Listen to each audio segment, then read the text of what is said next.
Assalamualaikum. Dear students, I will give lecture about the introduction of biochemistry.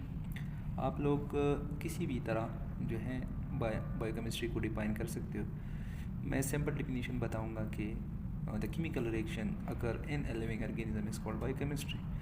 Okay, आप किसी भी तरह जो है इसको डिफाइन कर सकते हैं.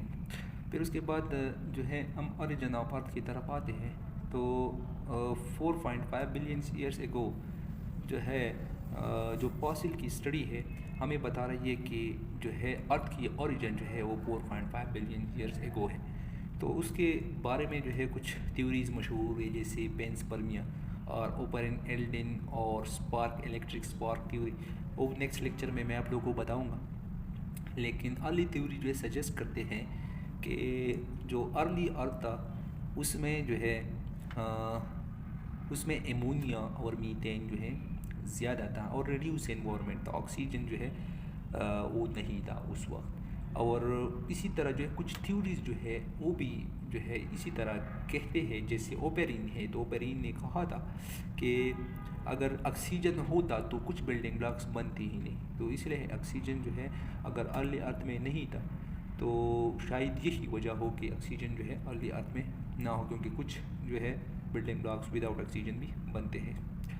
तो साइनोबैक्टीरिया, जब साइनोबैक्टीरिया जो है उसने सर्वाइव किया, वो जो है अर्ली अर्थ में आया अबाउट 3.5 बिलियन ईयर्स एगो. जैसे हम अपीयरेंस ऑफ ऑक्सीजन उसको कहते हैं. तो ऑक्सीजन अपीयर कब हुआ? जब साइनोबैक्टीरिया ग्रो हुआ. ये फोटोसिंथेटिक है तो ये ऑक्सीजन बाहर रिलीज करेगा एनवायरनमेंट में. तो इसी तरह कुछ ना कुछ एनवायरनमेंट में ऑक्सीजन आ गया. तो हम इसलिए कहते हैं कि साइनोबैक्टीरिया जो है were responsible for a bit of environmentalism. We can say that there is a reduced environment in early life, but cyanobacteria produce oxygen in that early environment. Okay, next slide की तरफ चलते हैं. तो जो chemical soup था जिससे life originate हुई, तो उसमें हाइड्रोथर्मल वेंट्स है. तो हाइड्रोथर्मल वेंट्स जिससे गैसेस, हॉट गैसेस एस्केप होते थे अर्थ मेंटल से. तो या जो है मेटियोरिक वेस्ट है, amino acid, water isocyanide, poly aromatics. तो मेटियोरिक वेस्ट से जो है amino acid, water isocyanide, poly aromatic compounds जो है वो उस मेटियोरिक वेस्ट में इंक्लूड होते थे. और हाइड्रोथर्मल एसोसिएटेड केमिकल जो hydrogen sulphide, carbon monoxide, cyanide, pyrite, और ये चीज़ें जो है, ये जो केमिकल है इसने जो है उस सूप में जो है उसी मिक्सचर में जो है उन लोग इन केमिकल ने जो है किस केमिकल के एडिशन से जो है लाइफ ओरिजिनेट हुआ. क्योंकि बस जो है CH4 और ये चीज़ें थी, और इलेक्ट्रिक स्पार्क से जो है अमीनो एसिड शुगर्स बनते हैं, और अमीनो एसिड जो है मेटेरिक वेस्ट में भी होते हैं, वाटर आइस होता है. तो इससे जो है बिल्डिंग ब्लॉक्स बन सकते हैं. और हाइड्रोथर्मल वेंट्स क्या है? पोर्स होते हैं, अर्थ में पोर्स होते हैं, और उस पोर्स से जो है hot gases, smoke and moisture निकलता है. तो उसी को हाइड्रोथर्मल वेंट्स कहते हैं. जैसे वोल्केनिक एक्टिविटी है, तो वोल्केनिक एक्टिविटी जो है वो पहले भी इसी तरह हाइड्रोथर्मल वेंट्स के फॉर्म में होती थी. जैसे मारियाना ट्रेंच है तो उसमें अभी भी हाइड्रोथर्मल वेंट्स जो है प्रेजेंट होते हैं. और हाइड्रोथर्मल वेंट्स जो है वो गैसेस जो है हॉट गैसेस एक्सकेप होते हैं हाइड्रोथर्मल वेंट्स से. और इसी तरह जो है यही जो माइक्रो मालिक्यूल है, अमीनो एसिड, वाटर आइसाइनाइड, इसी से माइक्रो मालिक्यूल बने, क्योंकि अमीनो एसिड और the building blocks of proteins. Okay, इसी तरह अगर आप लोग देखो तो शुगर जो है और the building blocks of sugar unit building blocks of polysaccharides और पॉली एरोमेटिक. तो ये सारी चीज़ें जो है मैक्रो मॉलिक्यूल बनाते हैं, और इसके दरमियान जब बॉन्डिंग होती है तो कुछ ना कुछ बिल्डिंग मॉलिक्यूल, मैक्रो मॉलिक्यूल बनते हैं. फिर हिस्ट्री की तरफ आते तो हिस्ट्री जो है अगर आप इस स्लाइड को देखो तो मैंने जस्ट इसमें जो मेन इवेंट्स है वो इंक्लूड किए हैं. तो 7-18 सेंचुरी में जो है बायोलॉजी की जो है वो foundation, every period of biology में जो है कुछ फाउंडेशन बने. जैसे बेसिक्स, जैसे सेल थ्योरी है, या हम कहें कि एंटोनी वैन लीeuwenhoek ने जो एनिमल क्यूल्स का बताया था अपने लेंस से जो है उसने ऑब्जर्व किया था. फिर जो है माइक्रोस्कोप की डिस्कवरी. तो इससे जो है हमें कुछ ना कुछ जो है फाउंडेशन मिली बायोलॉजी के पीरियड में. 19th सेंचुरी में जो है सेल थ्योरी डेवलप हुई. उसने भी हमें जो है एबायोजेनेसिस का कॉन्सेप्ट तो उसने तोड़ ही दिया, रिजेक्ट कर दिया, क्योंकि एबायोजेनेसिस वाले जो साइंटिस्ट थे वो सोचते थे कि life originate from non living things, while biogenesis concepts while in biogenesis concept we say that living organisms are only originated from living. तो इसी तरह सेल थ्योरी ने जो है एबाइजेनिस को रिजेक्ट किया और सेल थ्योरी ने हमें बताया कि cell is the basic structure and functional unit, cell are derive from pre existing sales.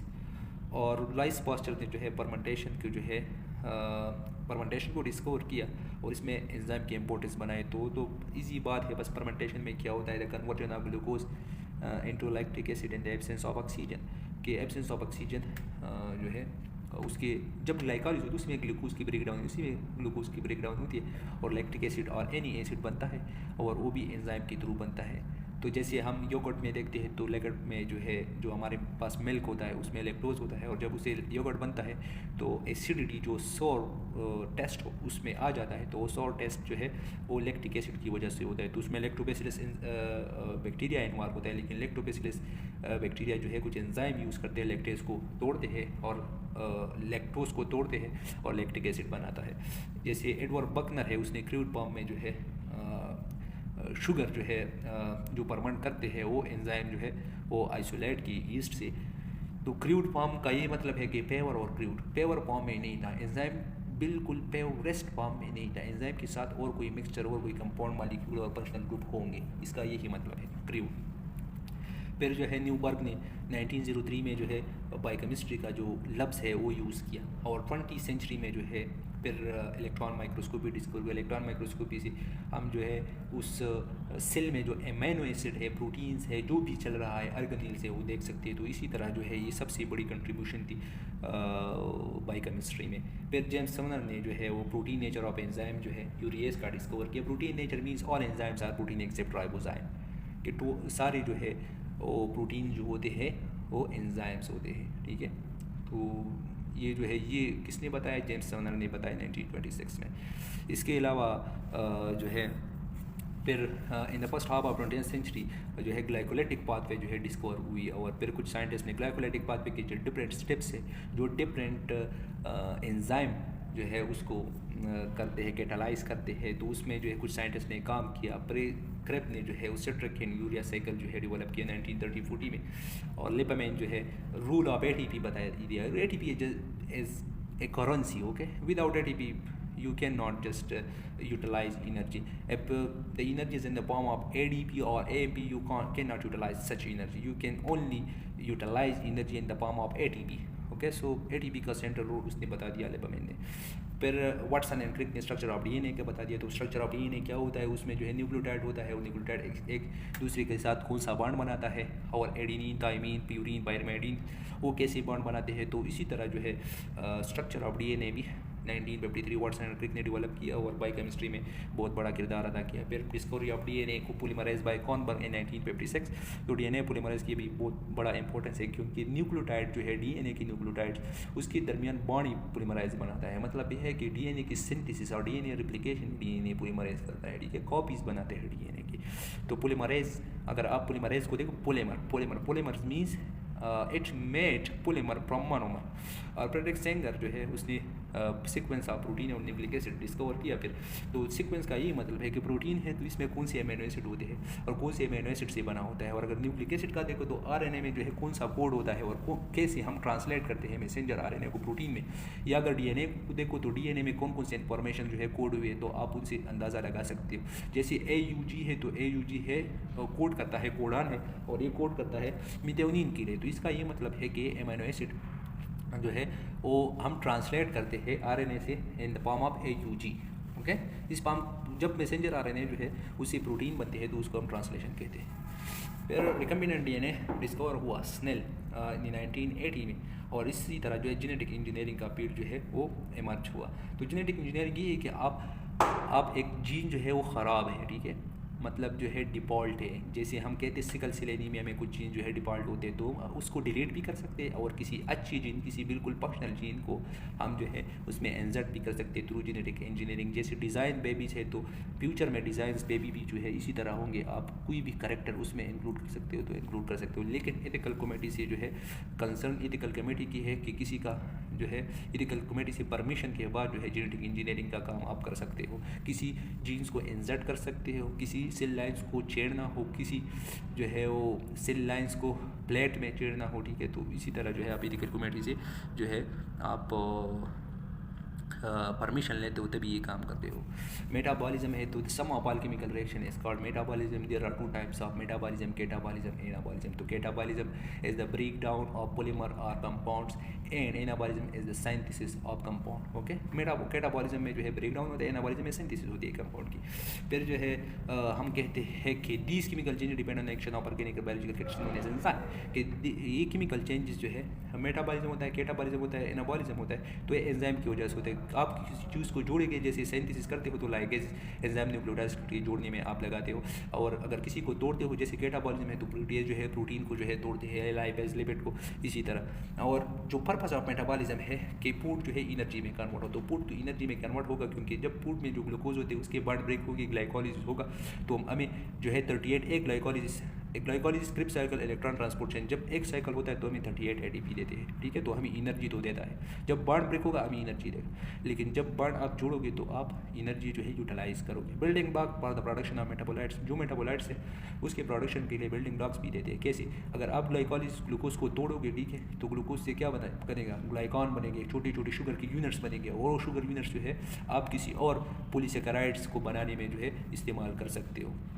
Elimination of waste product, और जो जब ग्लाइकोलाइज होता है जो बाई प्रोडक्ट बनता है, जो वेस्ट बनता है, तो उसको एलिमिनेट करना पड़ता है।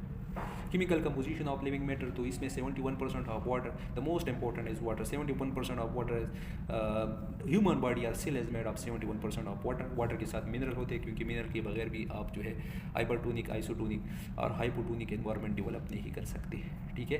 तो सेल के जो बाहर जो है सॉल्वेंट और सॉल्यूट कंसनट्रेशन है, और अंदर ये सारा कुछ जो है वो मिनरल से भी होता है, ठीक है।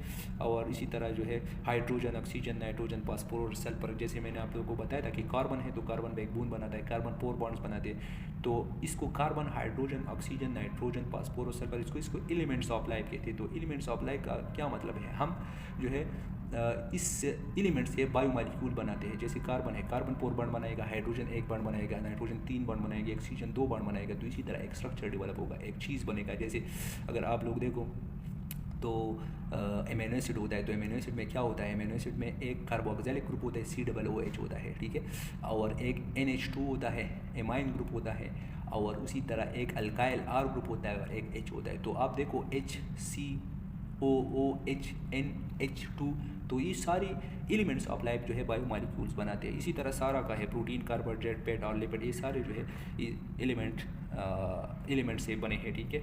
और इन न्यूक्लिक एसिड जो है अदरवाइज ऑर्गेनिक डेरिवेटिव जो है वो भी इंपॉर्टेंट है लिविंग मैटर के लिए। तो हमारी जो बॉडी है वो water, minerals, carbon, hydrogen, nitrogen, oxygen और protein, carbohydrates, lipid, nucleic acid से बने होते हैं। और उसी इस न्यूक्लिक एसिड, प्रोटीन, फैट्स एक इस चीज़ से बना है तो वो भी इन्वॉल्व होते हैं। जैसे प्रोटीन जो है अमीनो एसिड से बने होते हैं, फैट्स जो है फैटी एसिड, ग्लाइसरोल से बने होते हैं, या DNA RNA जो है वो बने होते हैं। जैसे एक न्यूक्लियोटाइड से बने होते हैं, वो न्यूक्लियोटाइड जो है वो राइबोस फॉस्फेट ग्रुप और नाइट्रोजन बेस से बना होता है।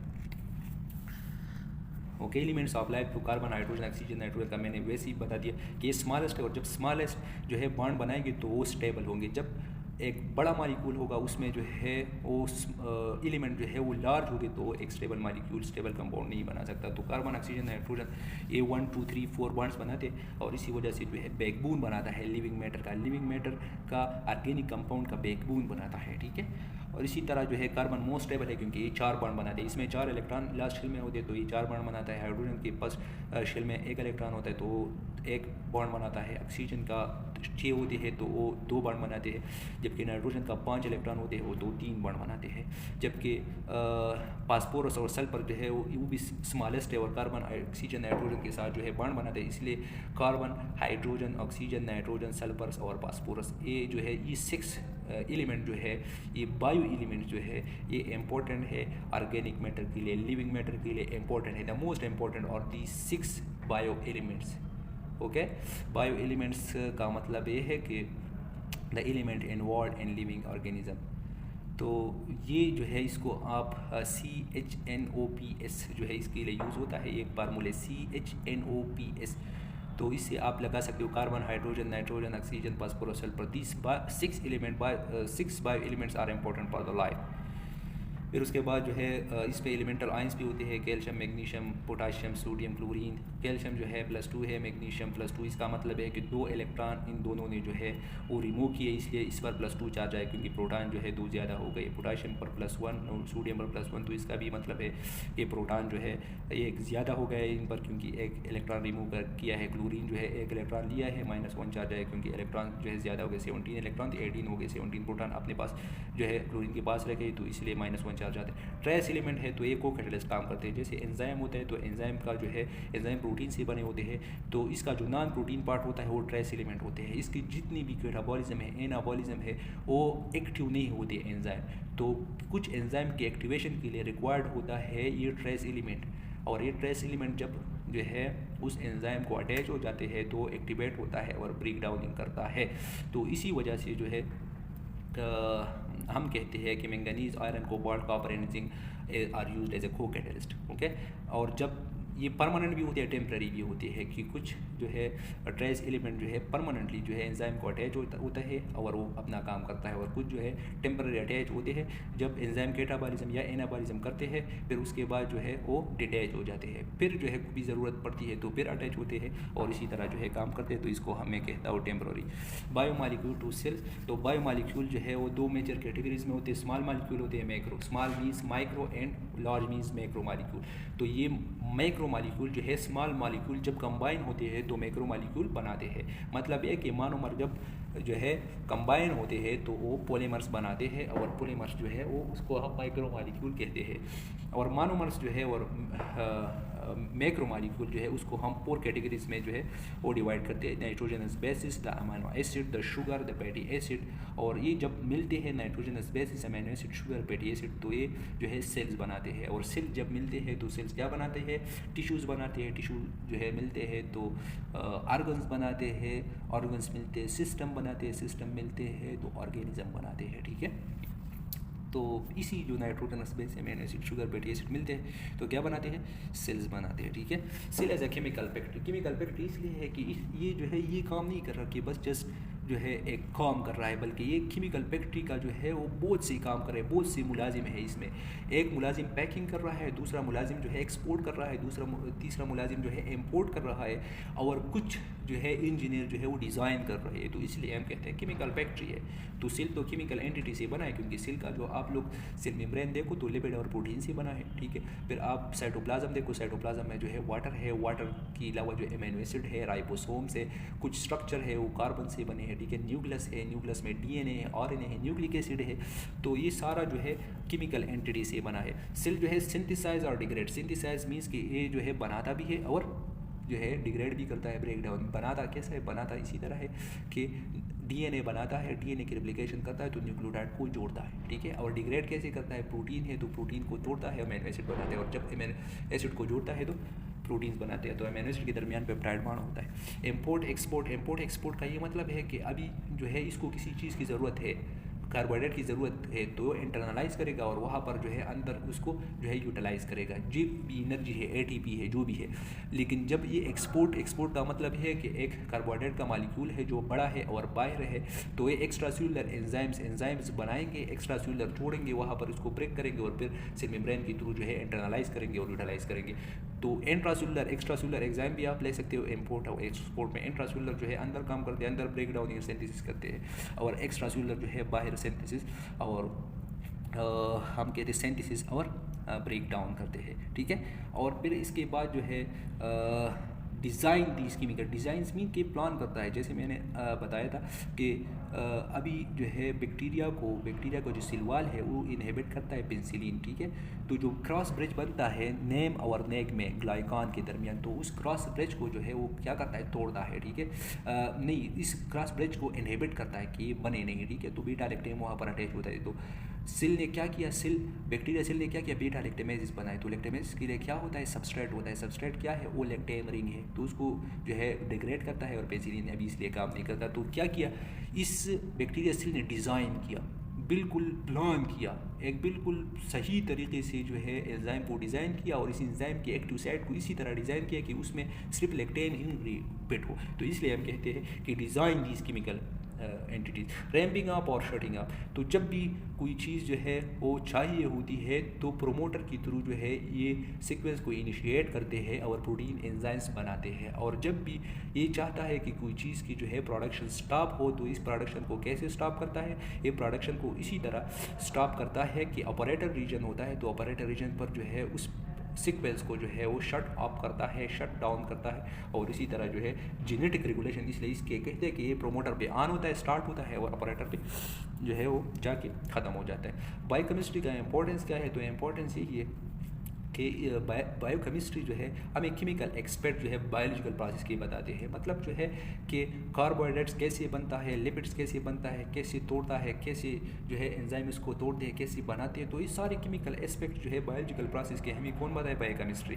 और इसमें हम जो है different enzyme, amino acid, carbohydrate, protein, fat, DNA, RNA, pigment और हार्मोन को स्टडी करते हैं कि एंजाइम जो है अमीनो एसिड है तो अमीनो एसिड किस चीज़ से आया, कोडान से आया ना, AUG मिथायोनिन, तो मिथायोनिन अमीनो एसिड है, किससे आया, AUG से आया, कोडान से आया। कोडान किस में होता है, मैसेंजर आरएनए में होता है, ठीक है। तो ये हमें बताता है। इसी तरह जो है अमीनो एसिड का, कार्बोहाइड्रेट किस चीज़ से बनते हैं, शुगर यूनिट से बनते हैं, प्रोटीन अमीनो एसिड से, फैट्स जो है फैटी एसिड ग्लाइकोल से, तो ये सारा चीज़ जो है डीएनए आरएनए जो है वो न्यूक्लियोटाइड से बनते हैं, तो ये सारा चीज़ जो है हमें बताती कौन है, बायोकेमिस्ट्री। तो ये इंपॉर्टेंस है, अगर बायोकेमिस्ट्री नहीं होती तो हमें पता नहीं चलता कि शुगर जो है कार्बोहाइड्रेट किस चीज़ से बना है, या प्रोटीन किस चीज़ से बना है, डीएनए आरएनए, या डीएनए आरएनए में न्यूक्लियोटाइड है तो न्यूक्लियोटाइड किस चीज़ से बना है। न्यूक्लियोटाइड मैंने बताया कि ribose, phosphate group and nitrogen base, एक न्यूक्लियोटाइड इन तीन चीज़ों से बना है। तो अगर ऐसा नहीं होता तो हमें समझ नहीं आता, ठीक है। तो biochemistry is important to study different body substances like fats, proteins, carbohydrates and DNA, RNA, pigments and hormone. और बायोकेमिस्ट जो है यूज़ ऑफ केमिकल इंफॉर्मेशन को यूज़ करते हैं। तो केमिकल इंफॉर्मेशन को कैसे यूज़ करते हैं, जैसे अगर किसी ने पेंसिलिन तो एक्सीडेंटली डिस्कवर हुआ, लेकिन हमें उसका फंक्शन पता है कि वो जो है सेल वॉल सिंथेसिस को इनहिबिट करता है, ठीक है। तो बायोकेमिस्ट्री ने हमें ये केमिकल इंफॉर्मेशन जो है यूज़ की कि लेक्टेम रिंग जहाँ जो डाई एमाइनो पाइमेलिक एसिड पर जो है अटैच होता है तो डाई एमाइनो पाइमेलिक एसिड और डी एलेनिन के दरमियान क्रॉस ब्रिज नहीं बनता, ठीक है। तो ये जो है ये केमिकल इंफॉर्मेशन हमें किसने प्रोवाइड की, बायोकेमिस्ट्री ने। तो बायोकेमिस्ट्री इज इम्पोर्टेंट, ओके। और बायोकेमिस्ट्री हमें इंटरडिसिप्लिनरी नॉलेज प्रोवाइड करता है। इंटरडिसिप्लिनरी का मतलब है कि बायोलॉजी, माइक्रोबायोलॉजी, पैलेंटोलॉजी जो भी है उसका नॉलेज जो है आपको बायोकेमिस्ट्री जो है प्रोवाइड करता है। इंटरडिसिप्लिनरी फील्ड, इसके साथ रिलेटेड जो फील्ड है, तो माइक्रोबायोलॉजी कैसे हमें पेंसिलिन और बीटा लैक्टेमेज का नॉलेज प्रोवाइड किया बायोकेमिस्ट्री ने। पैलेंटोलॉजी है, आप फॉसिल को स्टडी करते हैं तो फॉसिल पे रस्ट है या नहीं है, या फॉसिल जो है वो फॉसिल्स पे कौन से मिनरल्स जो है अटैच है, तो ये सारा चीज़ जो है हमें कौन देता है, बायोकेमिस्ट्री। ये नॉलेज हमें क्या देता है, बायोकेमिस्ट्री, ठीक है। इसी तरह जो है और भी फील्ड है, ज़ूलॉजी है, तो ज़ूलॉजी में आप एक एनिमल को स्टडी करते हो तो एक एनिमल में कैसी रिएक्शन जो है अब कौन सी रिएक्शन जो है चल रही है, तो उसका नॉलेज भी आपको बायोकेमिस्ट्री देती है। ह्यूमन को स्टडी करते हो, इंसेक्ट्स को स्टडी करते हो, फिश को स्टडी करते हो, जो भी कोई चीज़ को आप स्टडी करते हो तो उसका जो है वो क्या देता है, ये इन्फॉर्मेशन क्या देता है, ये इन्फॉर्मेशन जो है आपको बायोकेमिस्ट्री देती है, ठीक है। तो थैंक यू।